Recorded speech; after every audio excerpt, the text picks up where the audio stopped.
कक्षा 9 हिंदी कबीरदास की साखियाँ। साखी 5।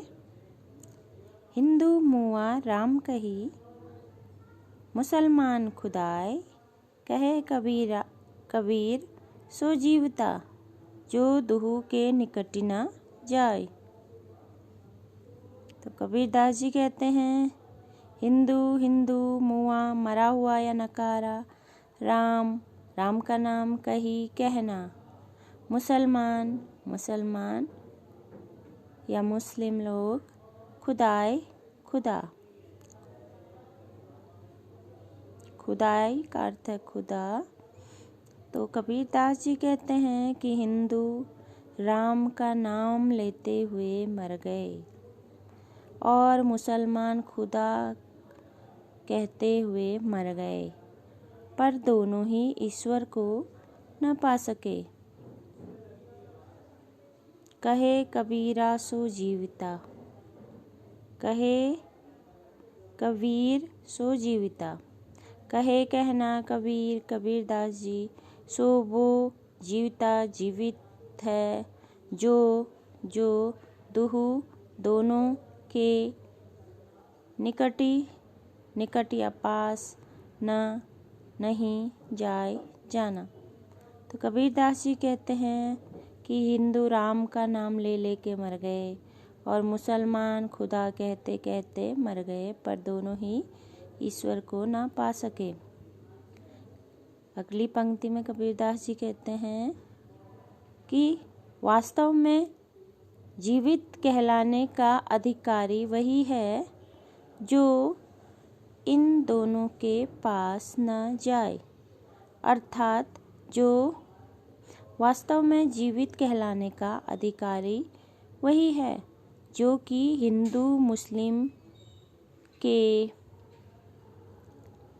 भेदभाव से, अर्थात धार्मिक भेदभाव से दूर रहे और मानव मात्र की भलाई के लिए सोचे। वास्तव में वही मनुष्य जीवित कहलाने का अधिकारी है। साखी 6।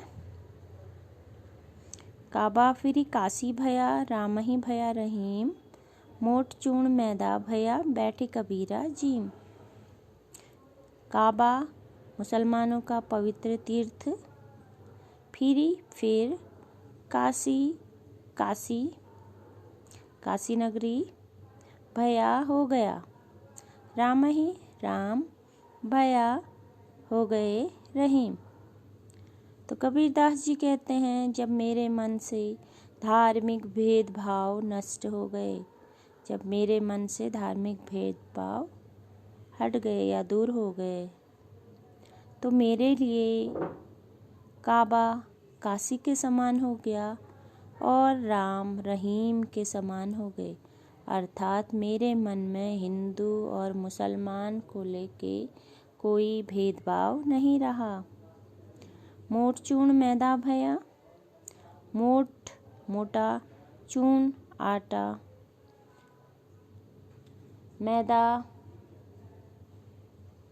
मैदा यहाँ पे इस्तेमाल किया गया है मैदे के अर्थ में, या हम कह सकते हैं महीन आटा भया हो गया, बैठकर कबीरा कबीर जीम का अर्थ है खाना।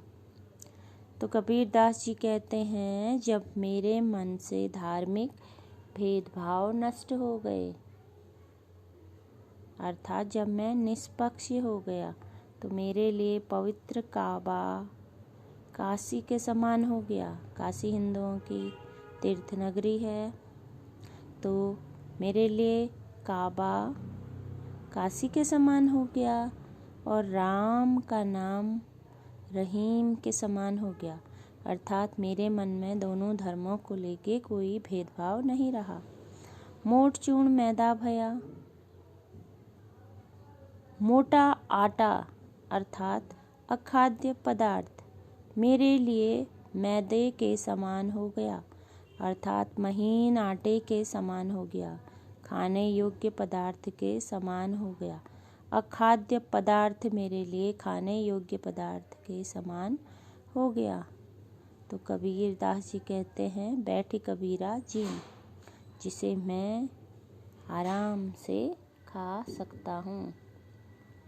तो कबीर दास जी कहने का आशय है कि कबीर दास जी कहते हैं, जब मैं धार्मिक भेदभावों से ऊपर उठ गया, जब मेरे मन में धार्मिक भेदभाव नष्ट हो गए, तो मेरे लिए काशी और काबा में कोई अंतर नहीं रहा, राम और रहीम में कोई अंतर नहीं रहा।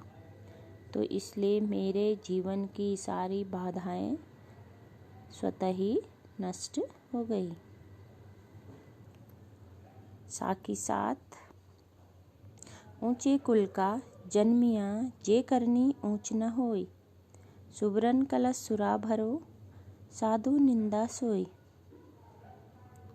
कबीरदास जी कहते हैं, ऊंचा कुल का जन्मिया जन्म लेने वाला, जे जिसकी करनी काम कार्य ऊंच न होए, ऊंची न होए का अर्थ होना। तो कबीरदास जी कहते हैं कि ऊंचे कुल में जन्म लेने का क्या फायदा, जे करनी ऊंची न होए, जे करनी ऊंच न होए।